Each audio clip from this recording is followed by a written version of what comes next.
याकोबाला 12 पुत्र होते, परंतु तो त्याचा पुत्र योसेफ याच्यावर सर्वात जास्त प्रीती करत होता. त्याने एक विशेष रंगीबेरंगी झगा योसेफाला दिला होता. योसेफाच्या भावांना त्याचा हेवा वाटला. ते त्याचा तिरस्कार करत असत. तसंच योसेफाला विशेष स्वप्न पडत असत. तो म्हणाला, आपण सर्व आपापल्या गव्हाच्या पेंढ्या बांधत होतो असं मला स्वप्नात दिसलं, आणि तुमच्या पेंढ्यांनी उठून माझ्या पेंढीला नमन केलं. योसेफाचे भाऊ त्याचा अधिकच तिरस्कार करू लागले. योसेफाला आणखीन एक स्वप्न पडलं. सूर्य, चंद्र आणि 11 तारे यांनी मला दंडवत घातलं.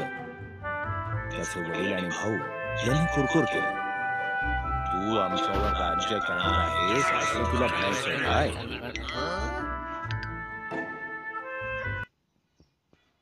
एके दिवशी योसेफाचे भाऊ रानामध्ये त्यांची मेंढरं चारत होते. तो त्यांना भेटायला येत आहे हे त्यांनी पाहिलं.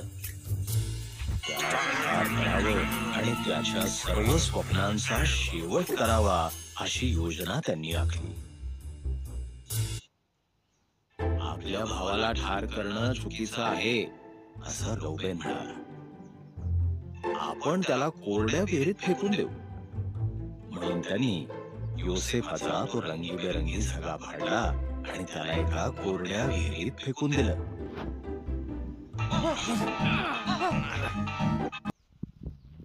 त्या मार्गानं इश्माएली व्यापारी इजिप्त देशात जात होते. आपण योसेफाला इश्माएली लोकांना गुलाम म्हणून विकून टाकूया असं यहूदानं सुचवलं, आणि म्हणून त्या भावानी चांदीची 20 नाणी घेऊन योसेफाला विकलं.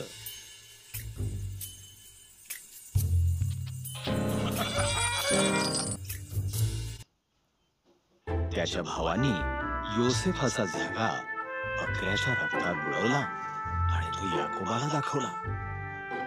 तो रडला, माझा मुलगा तर आता मरण पावला आहे. दरम्यान योसेफाला इजिप्त इथं नेण्यात आलं, परंतु देव योसेफाच्या सोबत होता.